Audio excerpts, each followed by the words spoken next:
Before we proceed into today's class topics, let me just reiterate the old concept of how we understood the login project using a servlets concept.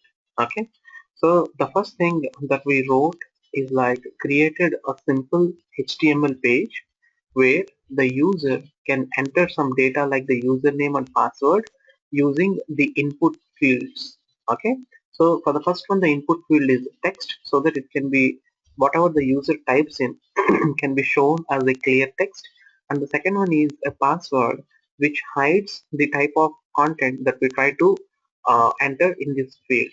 So once the user enters the data, he clicks on this submit button, which is nothing but the login to app button.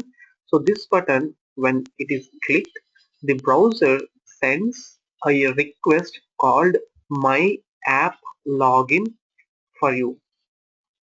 So as soon as the my app login request is sent, the first thing that comes to the browser is like a URL pattern. Means a HTTP request comes. So in that HTTP request, the request first goes to a web.xml page. In the web.xml page, it looks for a specific URL pattern called my app login. So in this my app login, it checks like, hey, this is a valid pattern which can call this servlet with the name login, which is nothing but the login app. So as soon as a request comes in, it calls the login app, and then it goes ahead and calls the default do get method. Okay, the default do get method. Now, in this scenario, when a do get method is called, the way that we try to get the details from the browser is through a HTTP request.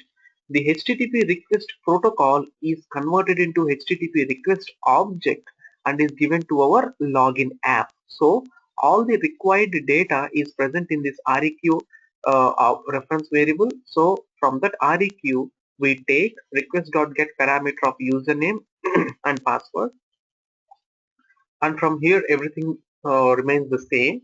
And the only thing that we see here, the difference is like response.send redirect, response.send redirect. We say success.html or login.html. That is what we see. Now let me make or tweak some make some changes to the existing functionality, and let me explain you some features in the servlets, the basic features. So, and by the way, like any questions or any doubts till this point to anyone?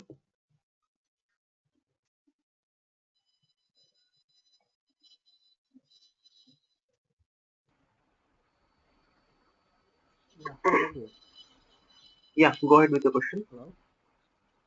Yeah, can you just have a real quick on my project on this one because I cannot use this Yeah, request. can you be a bit louder? Do you want me to make you as the presenter? Yeah, if that's okay, then please. Yeah, let I want to show you my project here. or else I'll do one thing. I will stop the session maybe like 5-10 minutes early so that we can have some time to go ahead and look into your projects and if there are any issues in your projects. Okay. Yeah, sure, no problem. Okay, I'll stop maybe 10 minutes before that.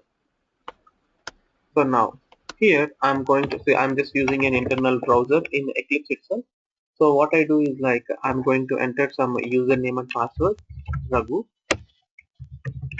and secret. Okay. Now I go ahead and say login to app. So this is what I say. I hit enter, and I want every one of you to notice the URL patterns. When I say login to my app, it shows success.html. Okay.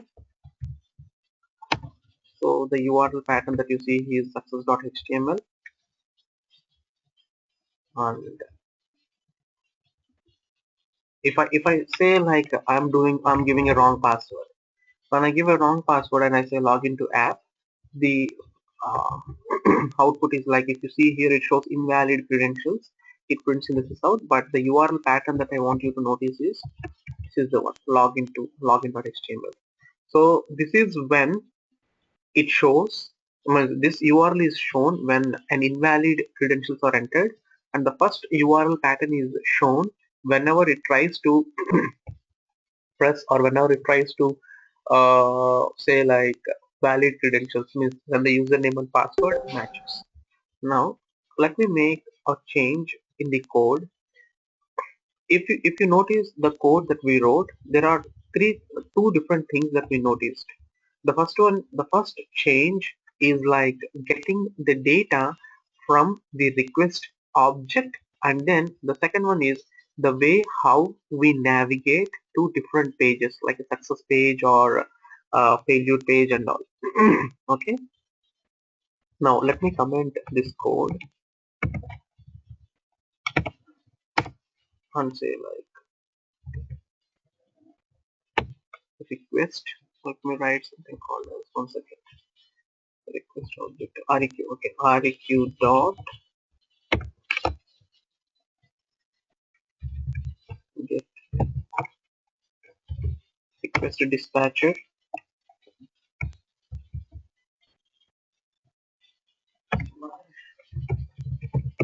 success dot html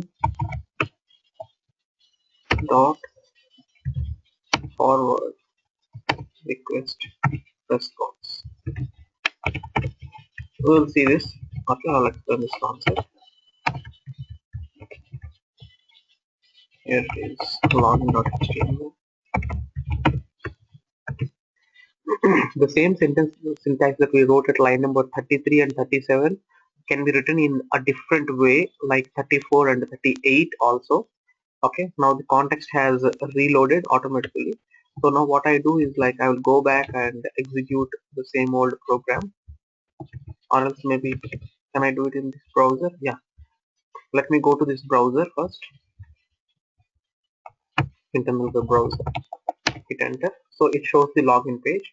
Now I say like the username as Raghu and the password as secret.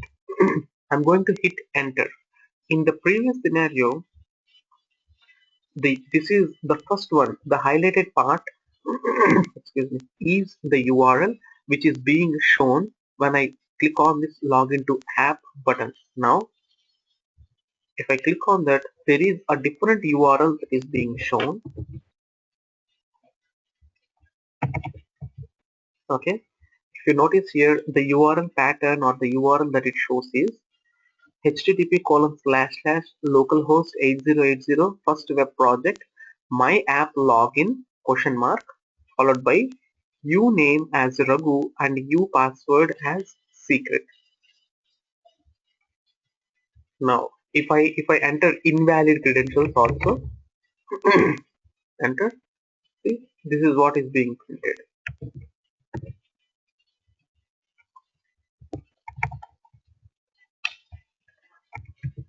Okay, this is what is printed. Now the first thing that you need to notice here is in the first scenario, okay, there is a change in the URL to the actual pages that are being displayed, but in the second scenario it is not, right? So now that is because of the code changes that I made at line number 33 and 34. Okay, now before I explain that concept, one quick question to everyone. When I go back to my login page and hit submit here, okay, hit that submit button, what is the URL that will be sent to the browser? Anyone?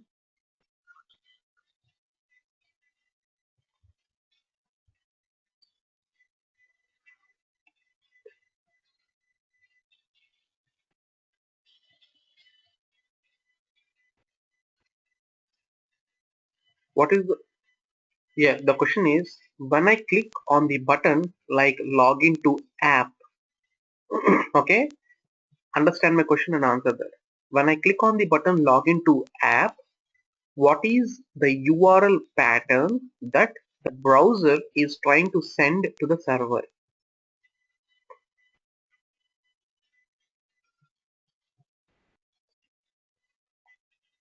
Very good. It's not login app, but it's good. It's my login app. Okay, that we configured at line number 9 in login.html. This is the URL pattern which the browser sends. Okay, so anytime and every time, whenever you hover your mouse on a button or on a link, always notice on the left hand side corner of your browser, bottom left hand side corner.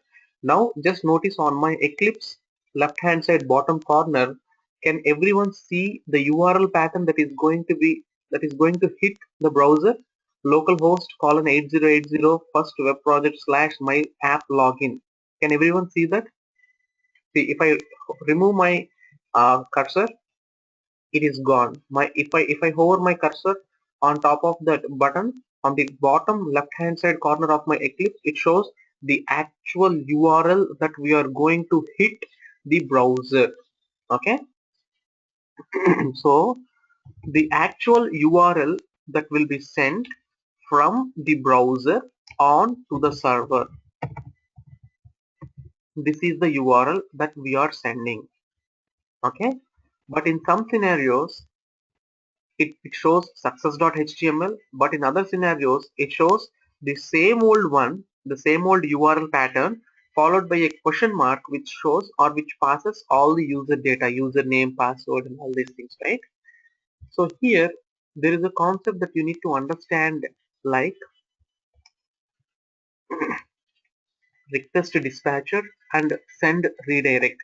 The most important concept, like sometimes like people will ask with some examples in interviews also. So what exactly is this send redirect and request dispatcher? Okay, let me put the concept in simple terms. Okay, uh, did anyone know about a URL called as crickinfo.com?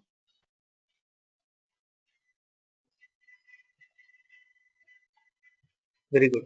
So crickinfo.com is a website which tries to show a lot of cricketing information and scores, live updates, everything, right? So for many years, everyone used to know the URL pattern as crickinfo.com, and they use the same old URL. Even some old users means regular users, they might use the same old URL pattern like crickinfo.com. But the actual scenario here is right now, means not right now I say, but a while ago Cricinfo.com was bought by ESPN, and ESPN has changed the URL as espncricinfo.com. But still, see here what I'm doing. Cricinfo.com is what I type in. I hit enter. Now what happened? Cricinfo.com has redirected me to espncricinfo.com. Okay, it has redirected me to espncricinfo.com. Now the first and the foremost thing that you need to understand here is this is a concept of send redirect. Okay, and if you break the wording conventions, it says redirect. So what is happening is,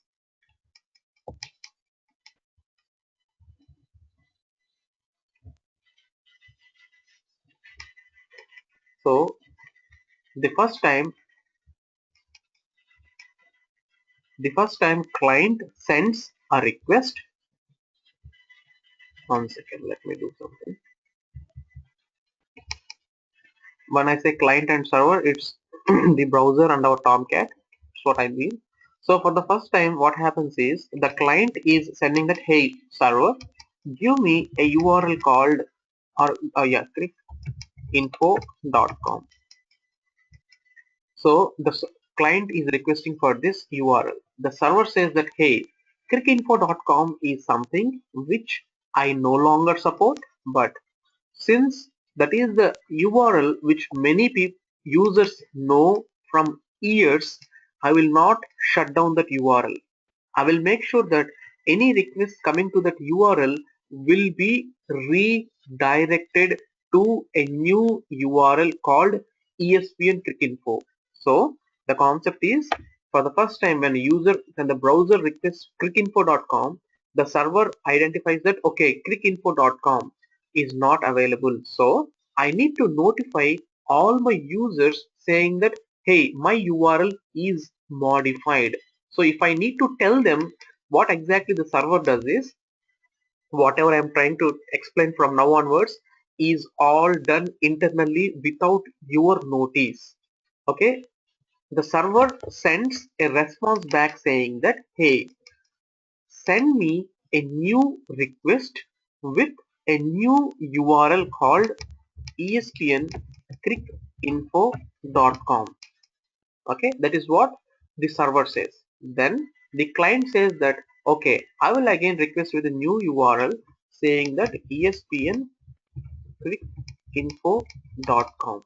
Now ultimately the server, what it does is it tries to give back the espncricinfo.com page to the user. Now how many requests are sent from the client? There are two requests which are sent from the client. The first request is cricinfo.com and the second request is espncricinfo.com. Now out of these two requests, how many requests as an end user I had typed in? I typed in only one URL called clickinfo.com. I did not type in the second URL. But how come the browser is sending the second URL? Because the server tells the browser, hey browser, if you want that clickinfo.com page which is no longer available, you need to re-send me a HTTP request again with a new URL. So the browser sends a new URL and espncricinfo.com is shown. So this concept is called as sending a redirect back to the browser so that the browser can request with a new URL so that all the end users can notice that the URL which clickinfo.com is being converted into espncricinfo.com can be shown to every end user. Okay, so this is clickinfo. This is sorry, send redirect, which means the server is sending a redirecting URL to the client and the client requests. Client is nothing but the browser. So I don't type it. So I'm just going back and showing the same thing. I just go back and say clickinfo.com and hit enter only once. But see here, request is sent, server sent back a new URL and the browser has sent back a new URL again, espn and the output is displayed. Is the concept clear to everyone? Like what is happening in send redirect? Everyone?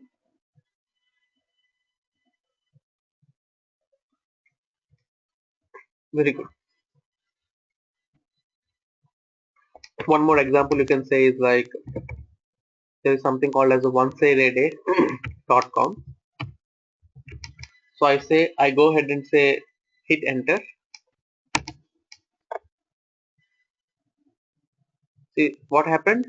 It got converted to onesale.com. Instead of one sale a day, it got modified to onesale.com website. Okay. So these are some of the examples of send redirect. So in general, why do we use the send redirect? Why? Because we want to notify the users that, hey, notice the URL that is going to be printed. So notice like what exactly I'm trying to show you. So if you want to tell the users that if there is some change, or if you want to tell the users that you want to show the actual URLs, then you can use send redirect. And one more example is like the same example that I told. So let us say that company A is maintaining clickinfo.com. So now company B bought it like ESPN, and ESPN started writing their own code, but they don't want to shut down that URL. So they take that URL and reroute it back to espnclickinfo.com. So they send a redirect. Now if you come back to the other URL pattern like request dispatcher. In request dispatcher, what we do is we are not bothered to show, means when I say we are not bothered, which means like it's not so important to show the end user what is the actual URL. Why? Because let us assume that I am trying to call a servlet called ABC servlet on my server. Now the company A who is maintaining abc.com servlet might have thought that, okay, let me rewrite the entire logic in ABC servlet in a new servlet called BBC servlet with some different technology or with some new methods or whatever. So instead of shutting down ABC servlet, any request which comes to ABC servlet will be sent to BBC servlet internally, and people will never know that there is a redirect which is happening internally in an application. So request dispatcher is like dispatching a request to someone else new, and you don't want the end user to know all that stuff. But if it is a send redirect, you want to show it to the end user like what exactly is happening. That is the reason why in my previous example, when I'm using a request dispatcher concept, in the request dispatcher when I use it, so what happens? See here. When I use a request dispatcher and when I say like Raghu and secret, so it went to the actual URL which is being hit is my app login, which is taking these parameters. But what is the page that is being currently shown to the user? The current page which is being shown to the user is success.html. If you don't want to tell the user that hey, that is success.html, means user sometimes it is not necessary for the user to know what is the exact URL, right? So in that scenarios you can use a request dispatcher, but if you want to actually notify it, you can use a send redirect. Clear with that concept?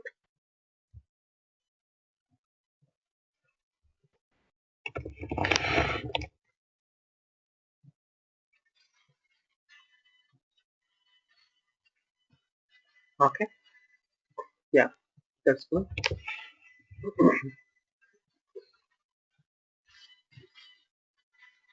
Yeah, dispatcher servlet.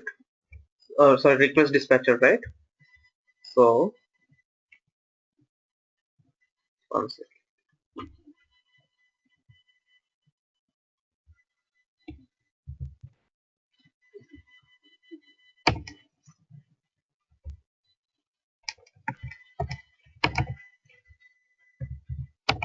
Let us assume that you have servlet A and servlet B in your application. Okay, and user requests servlet A. User means when I say user requests servlet A, let us assume that the URL pattern for calling servlet A is /abc. If I call /abc, then this servlet will be called ideally. So the end user will never know whether A is being called or B is using or is being called. The end user will never know. But the concept here is to call a servlet A means let us say that let me give it with a simple example. HTTP colon / localhost colon 8080 slash web context slash a time. Okay, so when you hit this URL, let us assume that it comes to the server, and on the server it calls a servlet called servlet A and sends back time to the user. Okay, now let us assume that company A has decided that hey, instead of touching the code in servlet A, let me go ahead and write a fresh logic in servlet B.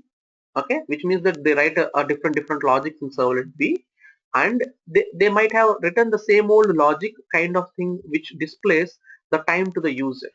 Now the company has decided that anyone who is calling time will call servlet A. When servlet A is called by anyone, let me redirect the request to B, so that from now onwards B will respond to those callers.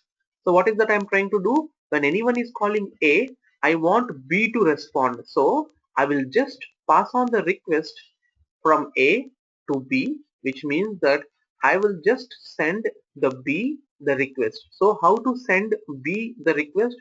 To send a request to B, all I need to do is I say get request dispatcher of B. That is what I say. Is that clear?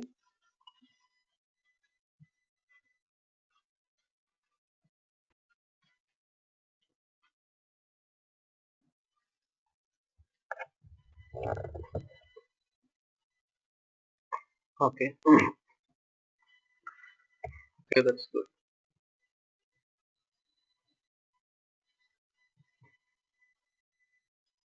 Now, the next concept that we're going to see here is, just give me a second. So here, let me just revert back the code once. Like instead of get request dispatcher, I'm just going back to response.send redirect. Okay.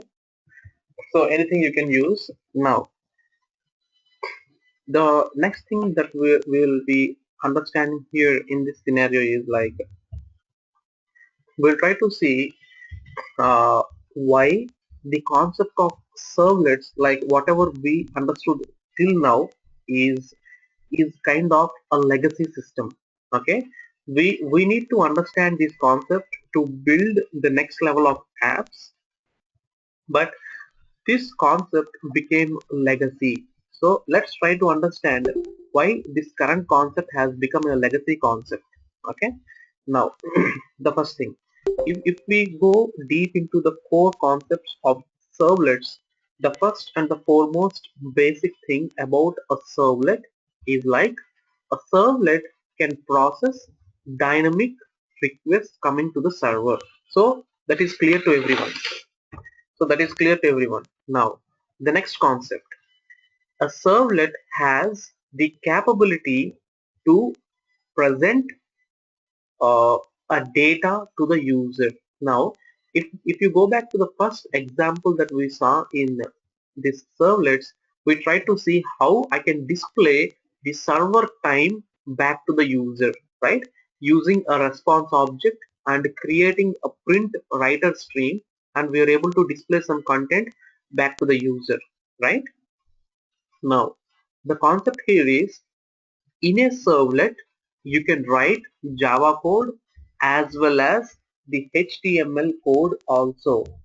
So if you're aware of a HTML code, to write a basic HTML page, we'll be writing basic HTML tags and the body tag and the head tag, and in the body we will write some information, right? So all the HTML codes that we have can be written inside Java. So let me just make some changes here. So instead of 33, instead of going ahead and displaying this 33, let me comment out this 33 and write some logic here. See here. If you see here, the concept that I wrote here is response dot get writer dot print, and I'm writing all the code for HTML head, title, and then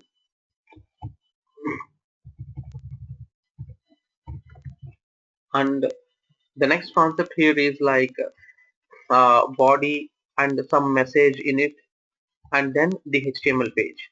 So HTML code is written inside Java. That is the concept of servlets. So let me run this one and re-explain this project once. Run on server.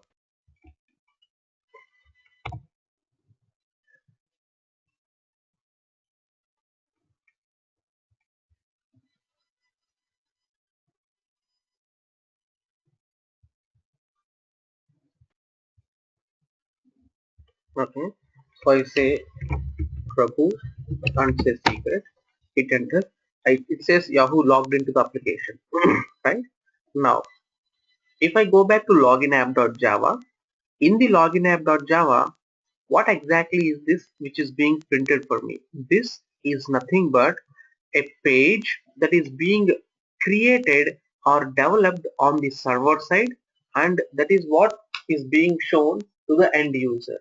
Okay, now where exactly that page is being written? That page is being developed here, where I wrote the HTML code inside Java tags.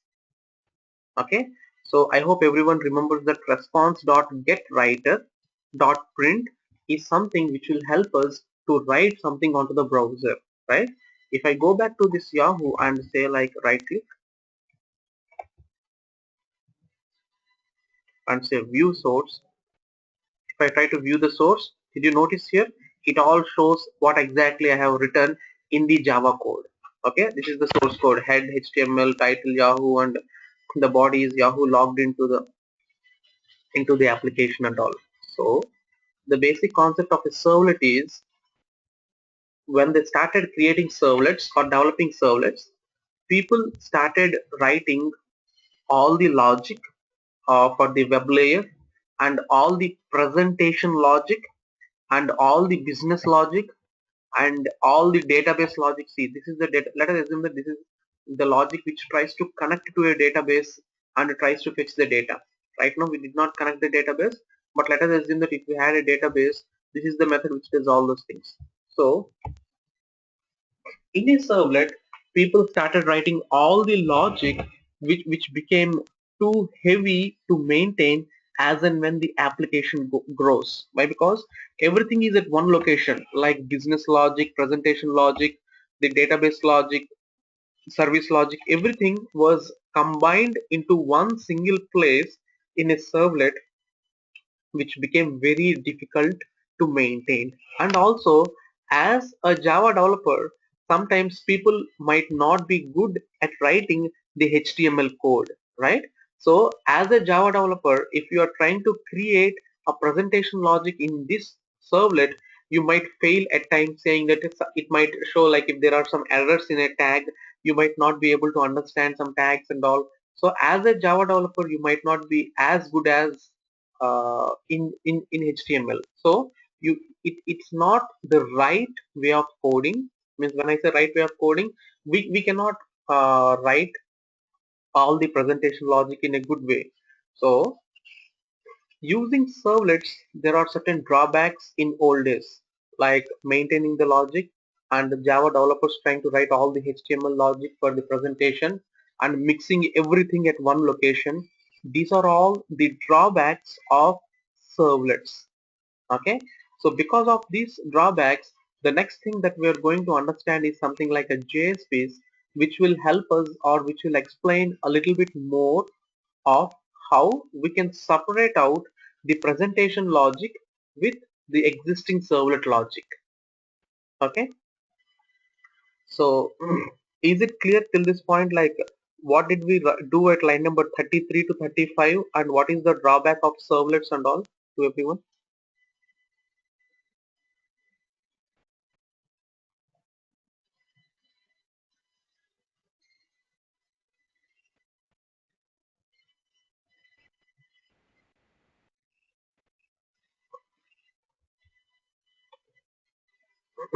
Okay, that's good.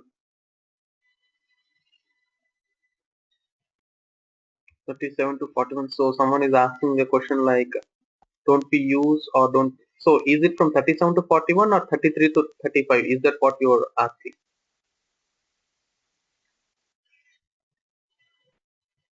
37 and 41. Yeah. See, 37 and 41 we will use. There are different scenarios where you want to use 37 and 41, and there are different scenarios where you want to use 36 and 40. It all depends. So if you want to show the user that there is something which is changed, then you can use that response.send redirect. But if you say like, hey, I don't want to use, then you can use the request.get request dispatcher. It all depends on your business scenarios, basic scenarios, what you want to do. And if you want to do a redirect, like if you are in a company A and if you want to redirect the URL to company B, then you use a send redirect. We don't use a get request dispatch in those scenarios. Okay, so it all depends on the scenario, like where you want to use what. Okay, that's good. So but just remember that before we go into the concept, means there is one more concept that I am yet to explain here, like a do post concept that I will explain now. But before we complete the do post and go to JSpace, the biggest drawback of JS servlets is like maintaining all the code at one place becomes too heavy for us or too difficult for us in future when the application grows huge, and trying to write this HTML code inside Java application sometimes will become again very difficult for us to maintain. Why? Because we cannot ideally debug that entire code and see like if there are some issues in the HTML. And also, as a Java developer, I might not be so good at HTML. So that is also, these are all the lot of drawbacks, since the servlet bundles everything into one single place: the presentation logic, the database logic, the service layer logic, the web layer logic, everything. Okay. Now the next thing that I will show here is one more example of login.html. So what I will do is like I will just comment this out again. I will refine this code, and maybe tonight I will send you across this project to everyone so that you can just get some understanding or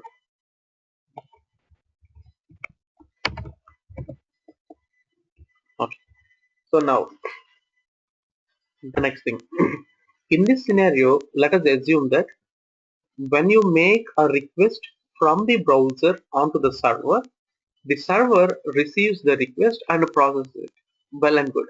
But the problem with this scenario is, if I say Raghu and say secret, hit enter, every time there is someone who is sitting next to you, or a hacker who is trying to look for some username password patterns, they might easily get this data. Like it is shown in the browser itself, like what is your username and what is your password. Since it is shown, anyone who sits next to you can go ahead and read this. So while sending some sensitive information, sending the data in a URL is not a desired way of sending the data, right? So this is not a right way to send the data from the browser onto the server. So there must be one more way. It might be a little bit of a little bit secure than what a get method is doing. Okay, so to make sure that we don't print the data in the URL, we are going to use a post method. And now in the, I'll go back to login.html, hit space, and there is one more parameter here called as property called as method equal to control space, method equal to control space, either get or a post. Now I say here by default it is always get. If I don't write, I say the method as post. So if I say post, what happens is when the data is being sent from the browser onto the server, data will not be appended to the URL. Instead, it will go inside the body of a HTTP request. When I say body of a HTTP request, it is like, it is also called as payload in technical terms. Okay. So now I go ahead, go back, refresh my browser and say Raghu, some wrong password I entered. I hit submit. So now, did you notice here, let's not worry about the status 405 or whatever. Did you notice here the URL has changed? It's just, when I say change, it's a different URL which you see here. You don't see anything called username or password at the end of it. All you see is just my login app, which just shows that this is the URL that is being sent, and the username and password are being sent to the browser but not in the URL. Rather, it is sent along with the payload or along with the HTTP request body, in the body of HTTP request. Okay. Now it shows 405. 405 because it shows HTTP method post is not supported by this URL. That is what it is being shown. Why? Because since I am sending a post request, okay, since I am sending mm, a post request here on the server side, it only can understand the get method. So all I do is, instead of get, let me change it to post. I change it to post. Yeah, the context has reloaded. Now it should work fine. So I go back and I hit, just refresh and say secret and hit submit.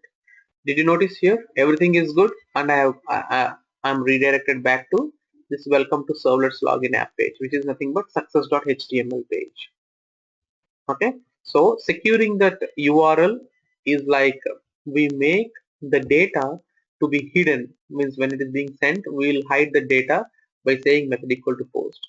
Sometimes when you say like when you're trying to request some static pages, like if you know that on a specific server like Gmail, if you want to go to doodles like google.com/doodles, if you say it means that if you want to go to a specific doodle which is present on January 5th, so you say doodle slash a date equal to 2015, something like that. If you want to send, that is not a sensitive information, so those kind of informations can still be sent as get requests, but something which is sensitive must be sent using a post request only.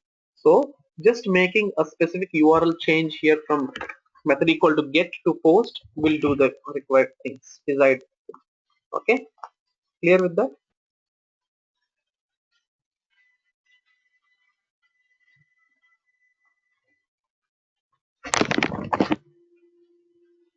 Okay. Yep. So once the login program is done or the login project is done, see here, if I open my Explorer, my login project is in this first web project. So what I want every one of you to do is, once you are done with the login project, in the same old login project, okay, first go to login.html, try to understand what I'm trying to explain here. Go to login.html and here write a link. Okay, write a link. For creating a link, you need to use something called as href. href. If you're not aware of how to use href, please refer to the W3 schools and try to look for a tag called as, I'm just writing in comments, href. Okay, this is basically for using a link, creating links. So when you run the project, here you need to see a link. If you click on that link, the user should be redirected to a registration page. Okay, now once the user is redirected to registration page, the second step that you need to do means, the first step is create a configuration here for href, and also make sure that you create registration.html where it has username, password and confirm password, three fields. Okay, now the next thing, if you go to registration.html page, in that the action must be different, like register. Okay, in that registration.html, so once user clicks on register and the method is post, you go to web.xml, you configure if it is slash register, take the user to register app servlet. So you need to create a new servlet, like what we did here. We created login app, so create one more app called as, sorry, one more Java file or one more servlet called register app servlet, and in register app servlet create one more do post method, then try to get the username, password and confirm password in that do post method, and do some data validations like validate user data, the basic thing. Once this is done, you need not do all this logic. If the password and confirm password is good and if all the data is valid, just sys out everything, like sys out username and password, and just take the user to login.html if it is a successful registration. Successful registration means you need not save anything anywhere. Just sys out everything. If it is a failure, failure means if it is an invalid data the user has entered, or if the password and if the confirm password did not match, then take the user back to registration.html page itself. Okay, clear with the homework,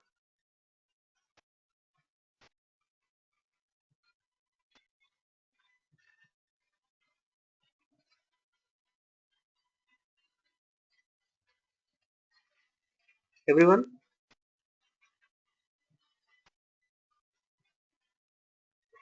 Okay, I'm just stopping this recording.